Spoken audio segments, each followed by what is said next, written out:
What is poppin', y'all? It's man Cloudboy Bales, and welcome to another episode of Wisco Sports Weekly. What a first big day of free agency. This was, in my mind, one of the most insane days we've had for free agency in some time. The roster cuts, the signings. So many different players are signing at different places. This is crazy just to think about this even happening. And, deep down, we have so much crazy news just to even think about. I'm just going to go over some of them. Kirk Cousins to the Falcons. Saquon Barkley to the Eagles.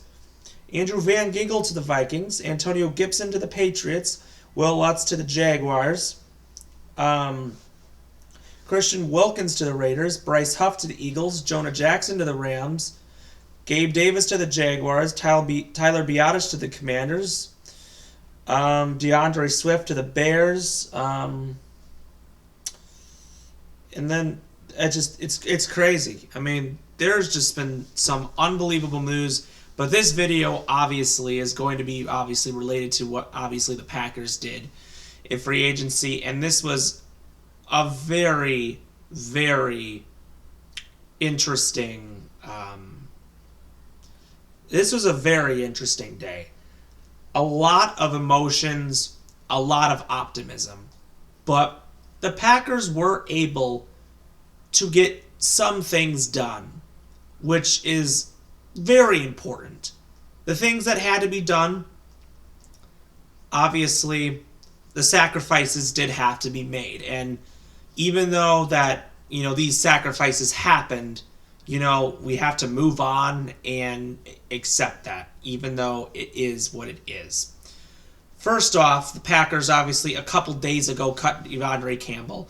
This was an expected move because the last two seasons, even though his 2021 year was fantastic, the last 2 years, he just was never healthy, couldn't do much, and it just wasn't that same player that he was 2 years ago. And honestly, they honestly could use a middle linebacker. Obviously, they didn't go after a middle linebacker today. Obviously, right now it's still Quay Walker and Isaiah McDuffie right now, the only two guys. But obviously, the draft is definitely something to consider. On the other hand, today happened, and a lot of things happened. I'm just going to go over everything that kind of happened in chronological order. First things they did, they actually decided to keep Tyler Davis. That was a smart move because even though a lot of people completely forgot about him, he actually was doing phenomenal in the start of camp last season.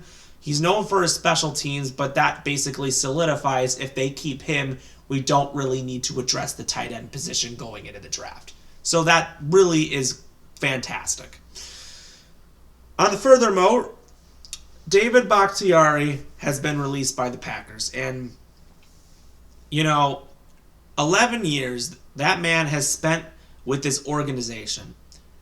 Despite the last couple years, the 3 years, just not being healthy, which really sucked.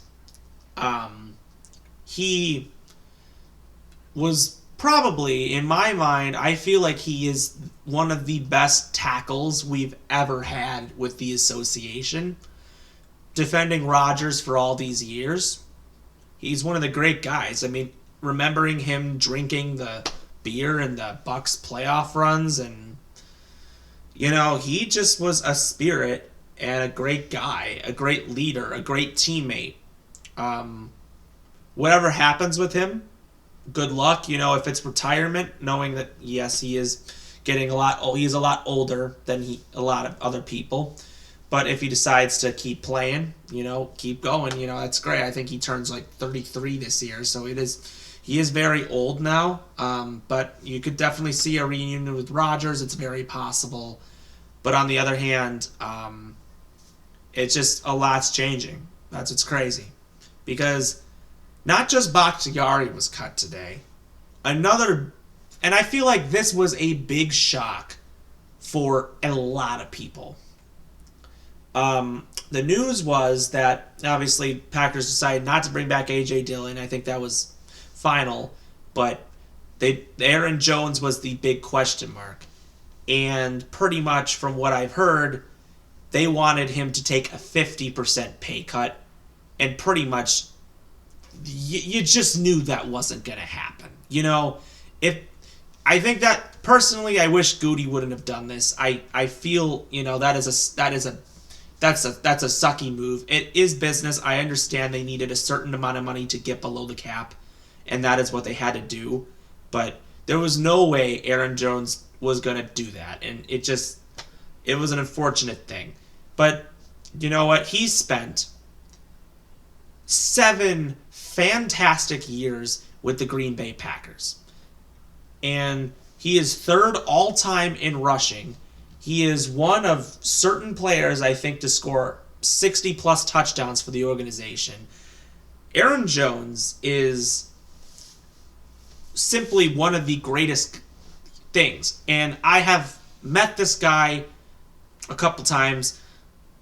I mean, he always has something nice to say. He just is a down-to-earth human being, one of the best teammates, one of the best human beings, and it just hurts to see. I understand it's business, but it hurts to see that it had to happen.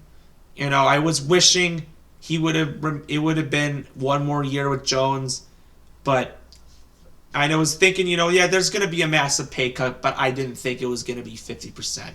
What's even more heartbreaking is apparently the Vikings want to sign him, but you know what? Whatever happens, happens. It's free agency. You never know. But regardless, Aaron Jones is one of the great humans. Forever, I feel he is a Packer for life, and I will ever remember him for being a Packer.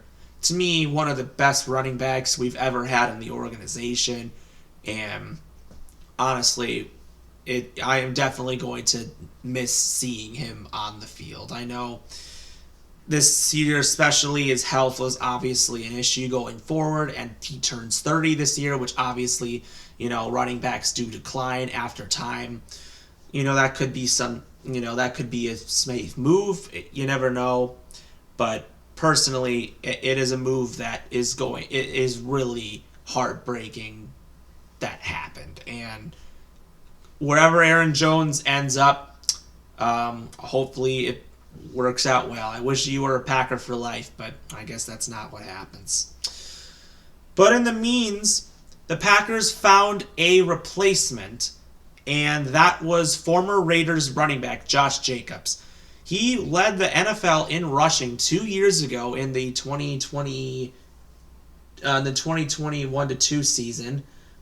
Yeah, I think I'm getting it accurate right now. All right. Oh no, 2022-2023 season. Yes, that year. I was getting a little confused for a moment, but he was phenomenal. I mean, when he's healthy, he is one of the hardest running backs to tackle. Spent a lot of time on the Raiders, and the Raiders, I think everybody knows the Raiders have a terrible offensive line, and they pretty much waste talent and all this stuff. But Jacobs really is a hardcore back. And if you want to compare Aaron Jones and Josh Jacobs, I would definitely take Josh Jacobs over Aaron Jones. Joshua Jacobs is a more complete back. He is one of the hardest guys to bring down. When we played him his rookie year, when he was a rookie back in, when the Packers played the Raiders, we just couldn't contain him. He was that hard to tackle. And the fact is, seeing his highlights, he still can play at a high level, and he is capable of that. And I can't wait to see Josh Jacobs in the backfield with Jordan Love.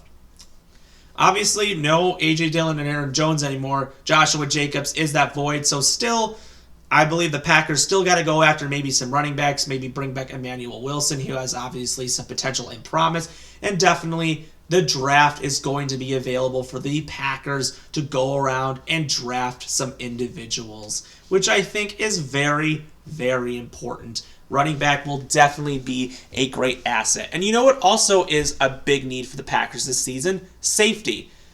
And they got the guy that everybody wanted them to get. Xavier McKinney. A huge upgrade from Darnell Savage. Now, safety is a big position. Obviously, Darnell Savage departed. Rudy Ford and Jonathan Owens are both free agents, so they needed to get a spotted safety since they didn't have anybody. A 4-year deal for Xavier McKinney, well, and he's still young. He's 25, 26 years old, I think about. He's young, you know. He's still got his prime years. He was phenomenal on the Giants, and I think we got ourselves our premier safety. Now, obviously, we need another safety. That's a very possibility. You never know what they could do. They could bring back one of the guys that's on the team, or they can definitely sign another guy. There's definitely so many options. If you haven't seen, the safety market right now is unbelievably high. But definitely, safety is definitely a huge need. I'm still going with Cameron Kitchens as our first-round pick because I just how I see it. But they did what they needed to do. We got a premier safety who's young and has experience, and we got one of the best running backs in the National Football League. So to be fair, despite losing what we had to lose, like obviously 2 long-term players that have been with this organization and loyal players, we obviously got some newcomers in here that have experience and can definitely help the Packers make an official run to the Super Bowl eventually later. Obviously, you never know what will happen. I think that, it's not over with the Packers yet. There's a lot of moves I think that still have to be made. Obviously, the safety position, the middle linebacker position, maybe some defensive, some other positions could be filled as well. But I think the Packers, if they want to be smart, they'll figure out who to re-sign with the tenders and the unrestricted free agents, who they'll bring back. We'll see what happens. And of course, we have the draft coming in it's been about 6 weeks, something like that. But we got it coming up. It's going to be ready. So if you like what you see, subscribe below, comment with your thoughts, and a final thank you to David Bakhtiari and Aaron Jones. Both, thank you for everything that you have done for this organization. We will absolutely miss watching you both on the field. We will see you next time.